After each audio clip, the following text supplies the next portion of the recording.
মৰমৰ ছাত্ৰ ছাত্ৰীসকল, আজি আমি পাঠ 10 প্ৰত্যাহ্বান আৰম্ভ কৰিম।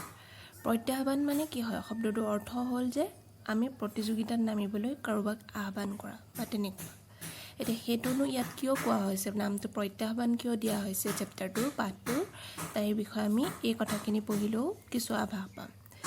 আমাৰ সমাজ জীৱনত বিশেষভাৱে সক্ষম বা দিব্যাংগসকলে এক বিশেষ স্থান অধিকাৰ কৰি আছে। এই পাঠটিত 3গৰাকী দিব্যাংগৰ চমু জীৱনগাথা আলোচনা কৰা হৈছে।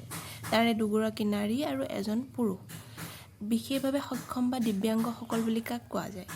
যিসকল লোকৰ জন্মগতভাৱে বা কেতিয়াবা কিছু দুৰ্ঘটনাত পতিত হয়, তেওঁলোক আমাৰ সচৰাচৰ মানুহতকৈ কিছু বিশেষভাৱে সক্ষম হৈ উঠে। তেওঁলোকৰ শৰীৰৰ অংগ পতংগবোৰ বিশেষভাৱে সক্ষম আৰু সেয়ে তেওঁলোকৰ অংগক দিব্যাংগ বুলিও কোৱা হয় আৰু তেওঁলোককো দিব্যাংগসকল বুলি কোৱা হয়। মানে তেওঁলোকক দেৱতাৰ দৰে অংগ আছে বুলি মানি লোৱা হয়। এতিয়া এই পাঠটিত 3গৰাকী দিব্যাংগ লোকৰ বিষয়ে আমি আলোচনা কৰিম। তাৰে 2গৰাকী নাৰী আৰু এজন পুৰুষ।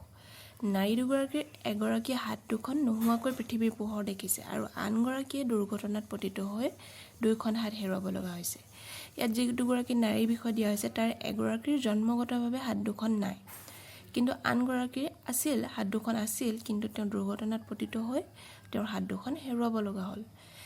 আৰু আনহাতে পুৰুষজন জন্মৰে পৰা মুকবধিৰ, অৰ্থাৎ মুকবধিৰ মানে কি? তেওঁ কাণেৰেও নুশুনে আৰু কথা ক'বও নোৱাৰে। কিন্তু সকলো প্ৰতিকূল অৱস্থাক নেওচি বাস্তৱ পৰিস্থিতিৰ মুখামুখি হৈ তেওঁলোকে জীৱন যাত্ৰাত আগবাঢ়ি গৈছে। এই 3গৰাকী ব্যক্তিৰ সাক্ষাৎকাৰৰ জৰিয়তে তেওঁলোকৰ মানসিক দৃঢ়তাৰ কথা পাঠটিত প্ৰতিপন্ন কৰা হৈছে। এই ব্যক্তি 3গৰাকীক সাক্ষাৎকাৰ লোৱা হৈছে আৰু তাৰ যোগেদি গম পোৱা গৈছে যে তেওঁলোকে তেওঁলোকৰ জীৱন যাত্ৰাত কেনেকৈ আগবাঢ়ি গৈছে, কি তেওঁলোকে প্ৰতিকূল অৱস্থাক নেওচি যাব লগা হৈছিল। চেপ্টাৰটো পঢ়িম আহা। প্ৰথমতে কাৰ নাম দিয়া হৈছে? প্ৰিন্সি গগৈ। প্ৰশ্নকৰ্তাই প্ৰশ্ন সুধিছে, মানে এয়া এটা সাক্ষাৎকাৰ হয়। প্ৰশ্নকৰ্তাই সুধিছে, নমস্কাৰ, আজি আমি আপোনাৰ লগত চিনাকি হ'বলৈ আহিছোঁ। প্ৰিন্সি গগৈয়ে প্ৰতি নমস্কাৰ দিলে। প্ৰশ্নকৰ্তাই পুনৰ সুধিলে, আপুনি এই জীৱন সংগ্ৰামত শাৰীৰিক প্ৰতিকূলতাকো নেওচি আজি নিজকে প্ৰতিষ্ঠিত কৰিছে। জন্মৰ পৰাই আপুনি কেনেদৰে এই সংগ্ৰামৰ মুখামুখি হৈছিল? প্ৰশ্নকৰ্তাই সুধিলে যে আপুনি শাৰীৰিক প্ৰতিকূলতাকো নেওচি কেনেকৈ আজি নিজকে প্ৰতিষ্ঠিত কৰিলে আৰু তাৰ কাৰণে জন্মৰ পৰা আপুনি কেনেকৈ এই সংগ্ৰামৰ মুখামুখি হৈছিল? প্ৰিন্সি গগৈয়ে ক'লে, এই ছোৱালীজনীৰ ছবিখন, এইখন ফটোখন। প্ৰিন্সি গগৈয়ে ক'লে যে জন্মৰ পৰা মোৰ 2খন হাত নাছিল, কিন্তু কিছুমান লোকে মোক সমমৰ্মিতাৰে আঁকোৱালি লৈছিল। অন্য কিছুমানে আকৌ মোক অমংগলীয়া বুলি গণ্য কৰিছিল। কৈছে যে জন্মৰ পৰা যিহেতু মোৰ হাত 2খন নাছিল, সেইকাৰণে কিছু লোকে তেওঁক অমংগলীয়া বুলিও কৈছিল, কিন্তু তাৰ বিপৰীতে কিছু লোকে তেওঁক মৰম চেনেহ দি আঁকোৱালিও লৈছিল। প্ৰশ্নকৰ্তাই ইয়াৰ পিছত সুধিলে যে বিদ্যালয়ত নামভৰ্তি কৰোঁতে কিবা বাধা বিবাদৰ সন্মুখীন হৈছিল নেকি? তেতিয়া প্ৰিন্সি গগৈয়ে কৈছিল যে হৈছিল। এখন বিদ্যালয়ে মোক নামভৰ্তি কৰিবলৈ দিয়া নাছিল। কেৱল সোণাৰীৰ ৰজাদাত প্ৰাথমিক বিদ্যালয়ৰ কৰ্তৃপক্ষই মোক আঁকোৱালি লৈছিল। কৈছিল যে এখন বিদ্যালয়ে তেওঁক এই হাত 2খন নথকাৰ কাৰণে নামভৰ্তি কৰিবলৈ দিয়াই নাছিল। কিন্তু সোণাৰীৰ কোন বিদ্যালয়খনৰ নাম কি? প্ৰাথমিক বিদ্যালয়খনৰ নাম ৰজাদাত প্ৰাথমিক বিদ্যালয়। সেই বিদ্যালয়ত তেওঁক পঢ়িবলৈ সুযোগ দিয়া হ'ল। তাৰপিছত প্ৰশ্নকৰ্তাই সুধিলে যে বিদ্যালয়ত আপুনি কেনেকৈ লিখিছিল? যিহেতু তেওঁৰ হাত 2খন নাই, গতিকে এইটো এটা স্বাভাৱিক প্ৰশ্ন, তেওঁ লিখা পঢ়া কেনেকৈ কৰিছিল? তেতিয়া প্ৰিন্সি গগৈয়ে ক'লে যে ভৰিৰে লিখিয়েই মই শিক্ষা জীৱন আৰম্ভ কৰি সোণাৰী জাতীয় বিদ্যালয়ৰ পৰা প্ৰৱেশিকা পৰীক্ষাত উত্তীৰ্ণ হওঁ। প্ৰথম তেওঁ ৰজাদাত প্ৰাথমিক বিদ্যালয়ত পঢ়িলে। ইয়াৰ পিছত তেওঁ ভৰিৰে লিখিলে, কৈছে তেওঁ লিখা কামটো ভৰিৰেই কৰে। আৰু তেনেকৈ শিক্ষা জীৱন আৰম্ভ কৰাৰ পিছত তেওঁ সোণাৰী জাতীয় বিদ্যালয়ত পঢ়িবলৈ যায় আৰু তাৰ পৰা প্ৰৱেশিকা পৰীক্ষাত উত্তীৰ্ণ হয় বুলি কৈছে। ইয়াৰ পিছত উচ্চতৰ মাধ্যমিক পৰীক্ষাৰ দেওনাও পাৰ হৈ বৰ্তমান কৃষ্ণকান্ত সন্দিকৈ ৰাজ্যিক মুক্ত বিশ্ববিদ্যালয়ত স্নাতক পৰ্যায়ত অধ্যয়ন কৰি আছোঁ। প্ৰিন্সি গগৈয়ে ক'লে যে সোণাৰী জাতীয় বিদ্যালয়ৰ পৰা যেতিয়া প্ৰৱেশিকা পৰীক্ষাত উত্তীৰ্ণ হয়, তাৰপিছত তেওঁ উচ্চতৰ মাধ্যমিক পৰীক্ষাও পাৰ হয় আৰু বৰ্তমান তেওঁ ক'ত পঢ়ি আছে?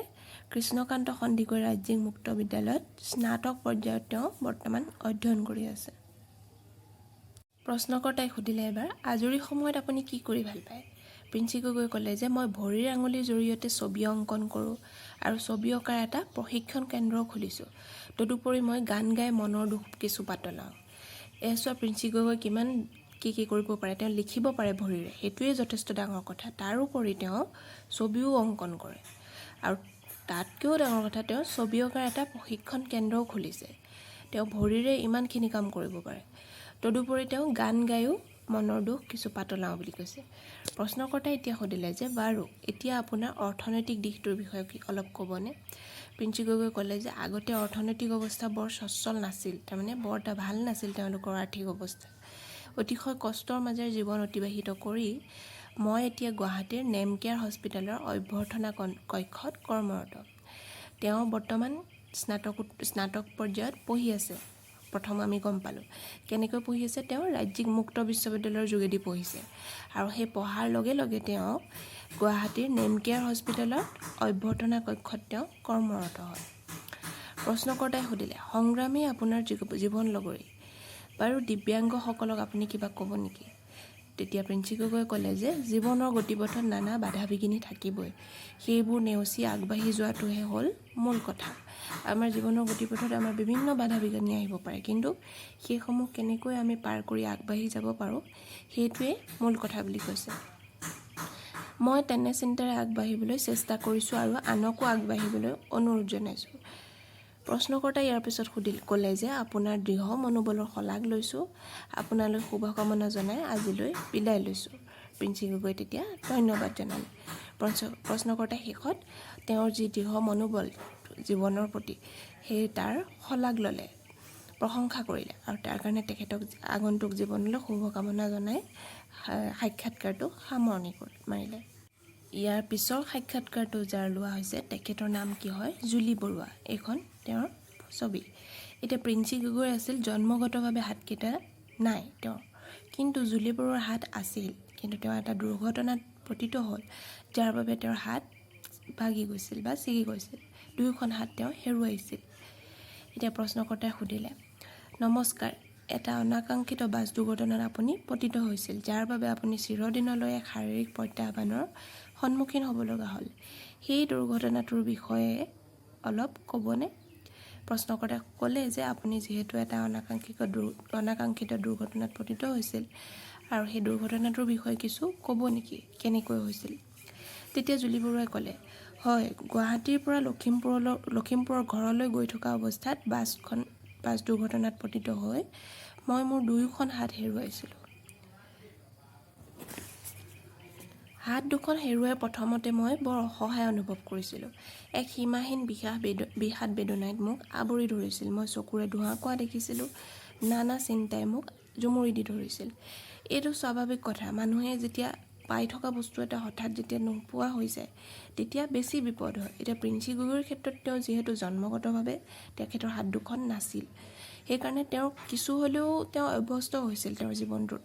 কিন্তু জুলি বৰুৱাৰ ক্ষেত্ৰত তেনেকুৱা নহয়। তেওঁৰ হাত দুখন থকাৰ পিছত আকৌ যেতিয়া নোহোৱা হৈ গ'ল তেতিয়া তেওঁৰ জীৱনটো আগবঢ়াবলৈ বেছি কষ্ট হৈছিল আৰু সেইকাৰণে তেখেতে এইখিনি কথা ক'লে। তেতিয়া প্ৰশ্নকৰ্তাই ক'লে যে এনে দুখৰ মাজতো আপুনি হেনো কবিতা লিখিছিল। জুলি বৰুৱাই তেতিয়া ক'লে যে হয়, মই লিখা কবিতা এটাৰ শিৰোনামা আছিল আপোনাৰ দৰে মোৰো দুখন হাত আছিল। কিমান দুখৰ কথা চোৱা, তেখেতে এটা কবিতা লিখিছিল, কবিতাটোৰ নামাকৰণ কি দিছিল, আপোনাৰ দৰে মোৰো দুখন হাত আছিল।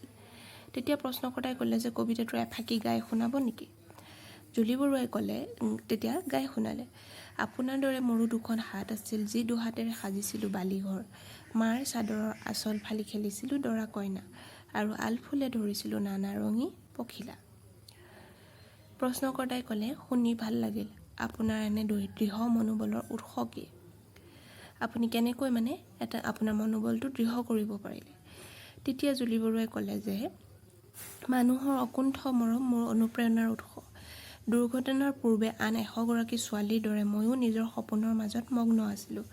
দুৰ্ঘটনাৰ পাছত মোৰ জীৱনৰ লক্ষ্য সলনি হৈ গ'ল আৰু এতিয়া মই অনাদৰ অৱহেলাৰ মাজত জীয়াই থকা দিব্যাংগসকলৰ বাবে ইতিবাচক কিবা এটা কৰিম বুলি ভাবিছোঁ। কৈছে যে দুৰ্ঘটনাটোৰ পূৰ্বে অন্য 100 গৰাকী ছোৱালীৰ দৰেই মোৰ এটা জীৱন আছিল।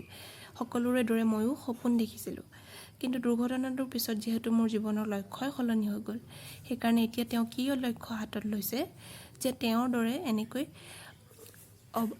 তেওঁৰ দৰে নহয়, একচুৱেলি তেওঁ অনাদৰ অৱহেলা নাই পোৱা, তেওঁ মানুহৰ মৰম পাইছিল। কিন্তু তেওঁ ভাবিছিল যে যিসকল লোকে অনাদৰ অৱহেলা পাইছে, সেই তেনেকৈ জীয়াই থকা দিব্যাংগসকল যিসকল আছে, তেওঁলোকৰ বাবে কিবা এটা ভাল কাম কৰাৰ কথা তেওঁ ভাবিছে। প্ৰশ্নকৰ্তাই ক'লে যে আপুনি কি কৰিম বুলি ভাবিছে, বুজাই ক'ব নেকি? জুলি বৰুৱাই ক'লে যে তেওঁলোকৰ বাবে মই এজোপা বৰগছ হৈ ছাঁ দিব বিচাৰোঁ, অৰ্থাৎ তেওঁলোকৰ বাবে অন্ন, বস্ত্ৰ আৰু আৱাস নিশ্চিত কৰাৰ সপোন দেখোঁ। তেওঁলোকৰ সম্ভাৱনাক সাকাৰ ৰূপ দিয়াৰ মোৰ এটা পৰিকল্পনা আছে। জুলি বৰুৱাই তাৰপিছত ক'লে যে তেওঁ এনেকুৱা এটা কাম কৰিব বিচাৰে যে এই যিসকল দিব্যাংগ লোক আছে, যিসকলে অৱহেলা পাই আহিছে সমাজৰ পৰা, তেওঁলোকৰ কাৰণে যাতে অন্ন, বস্ত্ৰ আৰু আৱাসৰ নিশ্চিতকৰণ কৰিব পাৰে। তেওঁলোকে কেতিয়াও যাতে এইকেইটা অভাৱত ভুগিব নোৱাৰে, তাৰ বাবে তেওঁ এটা পৰিকল্পনা কৰিব বিচাৰিছে। আৰু সেই পৰিকল্পনাটোক সাকাৰ ৰূপ দিয়াৰ বাবে তেওঁ চেষ্টা কৰিব। তেতিয়া প্ৰশ্নকৰ্তাই ক'লে যে বৰ ভাল কথা, মই আপোনাক আৰু দুটামান কথা সুধিব খোজোঁ। আপুনি এই কৃত্ৰিম হাতখনেৰে লিখা মেলা কৰোঁতে অসুবিধা নাপায়নে? এই জুলি বৰুৱাই এতিয়া কি কৰিলে, কৃত্ৰিম হাত লগাই ল'লে। কৃত্ৰিম হাতকেইখনে তেওঁ লিখা মেলাও কৰে। তেতিয়া জুলি বৰুৱাই ক'লে যে বিশেষ নাপাওঁ, মোৰ অভ্যাস হৈ গৈছে। প্ৰশ্নকৰ্তা: জীৱিকা নিৰ্বাহৰ বাবে বৰ্তমান আপুনি কি কৰি আছে? তেতিয়া জুলি বৰুৱাই ক'লে যে মই অসম চৰকাৰৰ তথ্য আৰু জনসংযোগ বিভাগত সহকাৰী গৱেষণা বিষয়া ৰূপে বৰ্তমান কৰ্মৰত হৈ আছোঁ। প্ৰশ্নকৰ্তা এতিয়া ক'লে যে তেওঁ এই অদম্য সাহস আৰু মনোবলৰ বাবে আপুনি সঁচাকৈ প্ৰশংসাৰ পাত্ৰ, আপোনাক অশেষ ধন্যবাদ দিছোঁ। তেতিয়া জুলি বৰুৱাই প্ৰতি ধন্যবাদ দিলে। ইয়াৰ পিছত আছে কোন? সংগ্ৰামজ্যোতি চৌধুৰী। তেওঁৰ বিষয়ে আমি পঢ়ো আহা। গুৱাহাটীত থকা সংগ্ৰামজ্যোতি চৌধুৰী জীৱন সংগ্ৰামৰ এগৰাকী অক্লান্ত সৈনিক। তুলিকাৰ যাদুৰে একোটা বিষয়ক জীৱন্ত কৰি তোলা সংগ্ৰামজ্যোতি এজন মূকবধিৰ যুৱক। সংগ্ৰামজ্যোতিৰ ঘৰ ক'ত? তেওঁ গুৱাহাটীত থাকে আৰু তেওঁক জীৱন সংগ্ৰামৰ এগৰাকী সৈনিক বুলি কোৱা হৈছে, যিয়ে কেতিয়াও ভাগৰি নপৰে। তুলিকাৰ যাদুৰে, মানে তেওঁ ছবি আঁকি তেওঁ একোটা বস্তুক জীৱন্ত কৰি তোলে। আৰু সংগ্ৰামজ্যোতি এজন মূকবধিৰ লোক, তেওঁ কথা ক'ব নোৱাৰে আৰু কাণেৰে শুনিব নোৱাৰে। তেওঁ এখনৰ পিছত আন এখন চিত্ৰ বৰ্ণময় আৰু প্ৰাণৱন্ত ৰূপত অংকন কৰি নিজৰ বিৰল প্ৰতিভাৰ পৰিচয় দিছে। তেওঁৰ প্ৰতিভাৰ উমান ল'বলৈ আমি তেওঁৰ মাতৃৰ সহায় ল'ব লগা হৈছিল। তেওঁ যিখিনি প্ৰতিভা আছে সেইখিনি তেওঁ মাতৃৰ যোগেদি এই সাক্ষাৎকাৰ লোৱা কেইজনে গম পাইছিল।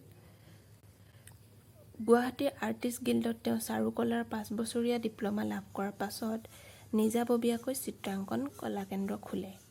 গুৱাহাটীৰ আৰ্টিষ্ট গিল্ডত তেওঁ 5 বছৰীয়া ডিপ্ল'মা লয় চাৰুকলাৰ, আৰু তাৰপিছত তেওঁ চিত্ৰাংকনৰ কলাকেন্দ্ৰ এখন খোলে আৰু তাতে তেওঁ চিত্ৰকলাৰ শিক্ষাদান কৰে।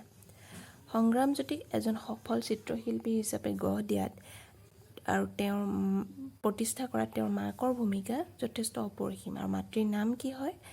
আইমণি চৌধুৰী, শ্ৰীমতী আইমণি চৌধুৰী। সংগ্ৰামজ্যোতিয়ে এতিয়ালৈকে বিভিন্ন চিত্ৰাংকন প্ৰতিযোগিতাত অংশগ্ৰহণ কৰি সৰ্বভাৰতীয় পৰ্যায়তো অনেক বঁটা লাভ কৰিছে।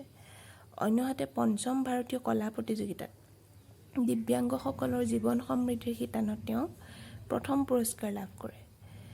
তদুপৰি ৰাষ্ট্ৰীয় সংহতিক কলাৰ মাধ্যমত মূৰ্ত কৰিবলৈ আয়োজন কৰা কলা প্ৰদৰ্শনীত অংশগ্ৰহণ কৰি তেওঁ ভূয়সী প্ৰশংসা অৰ্জন কৰিছে। তেওঁ বিভিন্ন ধৰণে প্ৰতিযোগিতাত অংশগ্ৰহণ কৰে আৰু বঁটাও লাভ কৰিছে। সেইমতে সৰ্বভাৰতীয় পৰ্যায়তো তেওঁ যথেষ্ট বঁটা লাভ কৰিছে। তাৰোপৰি তেওঁলোকে এইকেইটা শিতানত বিভিন্ন ধৰণে প্ৰথম পুৰস্কাৰ পাইছে, তাৰোপৰি প্ৰশংসাও পাইছে, ভূয়সী প্ৰশংসা অৰ্জন কৰিছে। তেওঁৰ কলাকৃতিয়ে আন্তঃৰাষ্ট্ৰীয় পৰ্যায়তো বিশেষকৈ জাপান, ফ্ৰান্স আদি দেশত সমাদৰ লাভ কৰিবলৈ সক্ষম হৈছে। তেখেতৰ যিখিনি কলাকৃতি সেয়াই কেৱল আমাৰ দেশতে নহয়, আন্তঃৰাষ্ট্ৰীয় পৰ্যায়তো ই সমাদৰ লাভ কৰিছে। সংগ্ৰামজ্যোতিৰ প্ৰবল আত্মবিশ্বাস আৰু অতুলনীয় কলাকৃতিত আমি সকলো গৌৰৱান্বিত। তেওঁৰ যি প্ৰতিভা, তাৰ কাৰণে আমি সকলোৱে তেওঁক লৈ গৌৰৱ কৰা উচিত।